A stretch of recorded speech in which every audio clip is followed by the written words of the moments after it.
So my wife saw this Pottery Barn dovetail bed, but then I looked closer and I saw that's an inlay. That's a laminate. That's not a true dovetail. And so I asked myself, can I make a dovetail bed, a legitimate dovetail bed, for under $350 in supplies? I'm Eddie Field with Field Guided DIY. Let's dive in. So we went to the North Carolina hardwood store in Gibsonville, North Carolina, and picked up some soft maple. Once we had the maple, we cut the footboard and the headboard legs to length.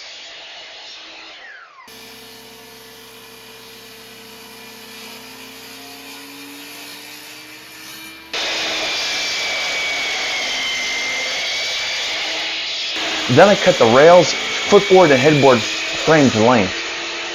It's going to be the end grain on the center rail.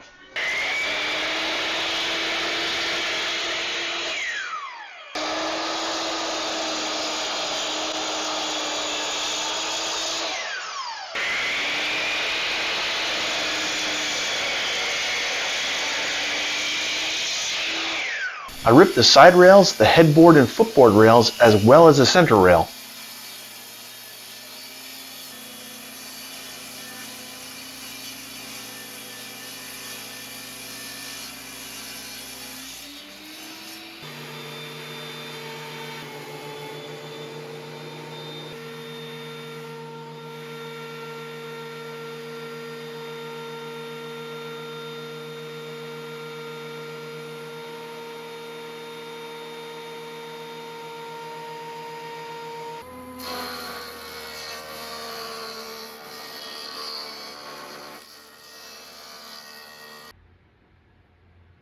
I purchased this 1/6 dovetail jig online. I'll have the link in the description.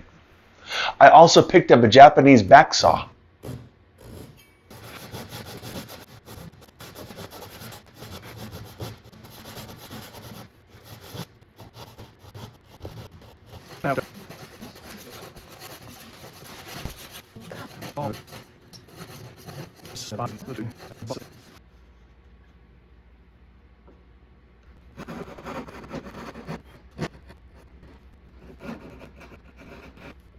I joined the headboard boards together using biscuits and pocket hole screws.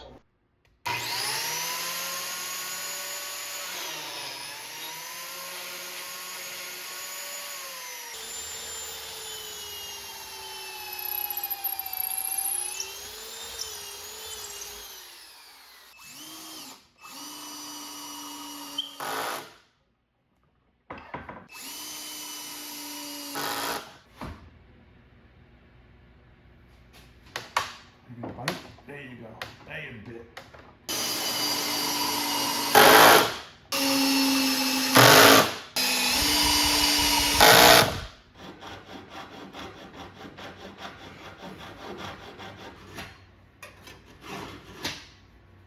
One issue I had with the maple is it kept binding on the saw, whichever saw I used.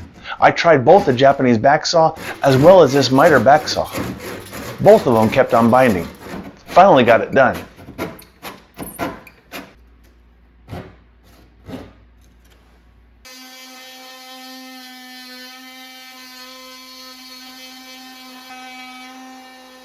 Once the dovetails are cut, then it's time to start the pins. The pins are these notches that hold the dovetail. Now initially I marked the dovetail on the leg with a razor knife, and then I would drag my chisel into that trough and start chiseling there. I found I didn't need to do that at all. Eventually I just cast my line and took it straight to the mortising attachment on the drill press.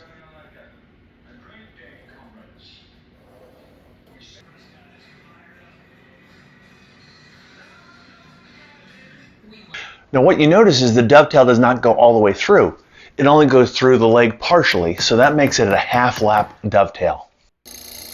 So for the cutting of those pins, my buddy Ron says, why don't you use a mortising jig? So they have mortising attachments that actually fit in the drill press. I'll have a future video on how to use the mortising attachment. Now what I found is the mortising attachment, it does take some time, but it saved a lot of time as opposed to just chiseling out the old way. It also allowed me to get to the perfect depth.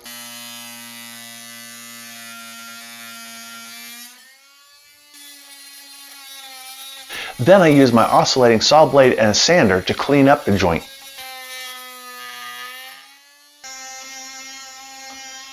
It was a tedious process in that I would try, fit, and clean up some more.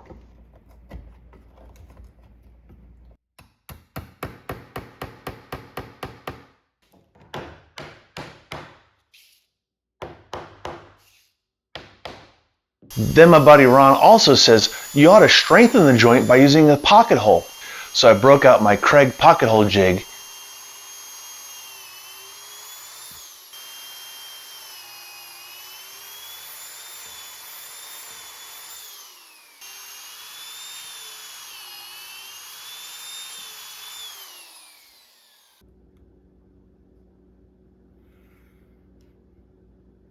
In addition to the dovetail joints in each corner, I also did a standard mortise and tenon joint in the center rail.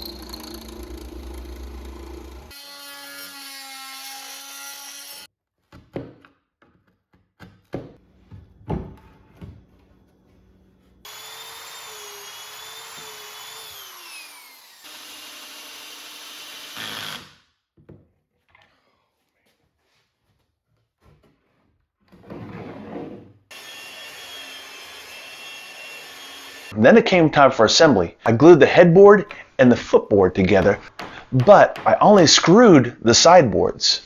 The footboard and the headboard remain intact while the side rails come off for transport.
We did lots of sanding. The joints, I ended up getting the Bosch random orbit sander. Made things much prettier. And I didn't have those sanding marks that I had on other projects.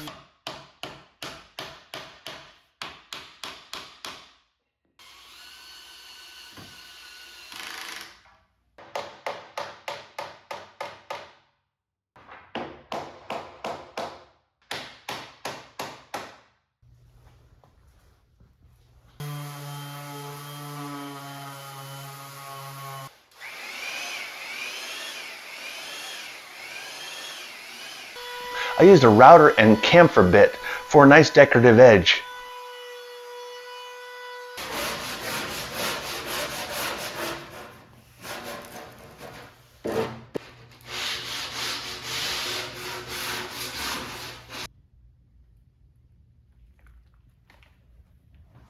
We applied 1 coat of natural wood stain on the maple and 3 coats of poly.